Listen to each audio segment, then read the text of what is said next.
গল্প করো, আমি নিচে গেলাম। আপনার ফ্যামিলির সবাই অনেক হাসি খুশি তাই না? হ্যাঁ, আমি ছোট থেকেই দেখে আসছি আমাদের ফ্যামিলিটা অনেক হাসি খুশি।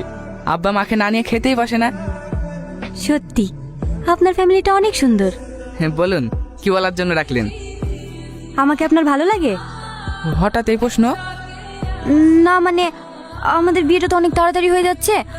আমাকে যদি আপনার পছন্দ না হয় তাহলে আপনি বাড়িতে জানিয়ে দিতে পারেন। না না, পছন্দ হবে না কেন? আমি যেদিন তোমার সঙ্গে প্রথম দেখা করতে গিয়েছিলাম সেই দিন আমি তোমাকে আমার করে নিয়েছি। আমি কিন্তু বিয়ের পরে বাড়ির ভেতরে থাকতে পারবো না। এখন যেভাবে বন্ধুদের সাথে ঘুরি আড্ডা দিই, বিয়ের পরে এভাবে থাকতে চাই। আপনার কোনো আপত্তি নেই তো? যাকে মন দিয়ে ভালোবাসি তাকে দু চোখ বন্ধ করে বিশ্বাস করা যায়। তুমি তোমার বন্ধুদের সঙ্গে ঘুরতে যাও, এতে আমার কোনো আপত্তি নেই। সত্যি আপনি অনেক ভালো মানুষ। আপনার মতো মানুষের তুলনা হয় না।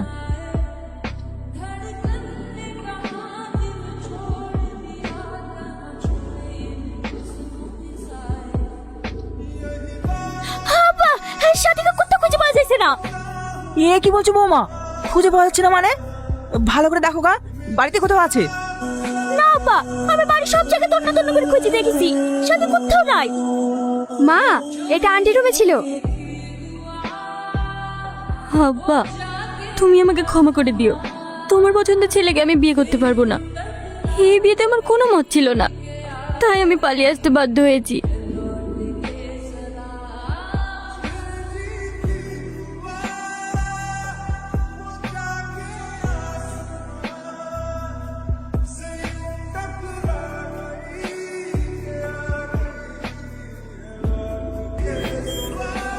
কিরে, গাড়ি থামালি কেন? বস, রাস্তার মাঝে কেউ একজন বাইক নিয়ে বসে আছে। এই রাস্তা কি তোর বাপের? চল ফট। এই সূর্য, যা দেখ তো। এই গানে শুনতে পাস না নাকি?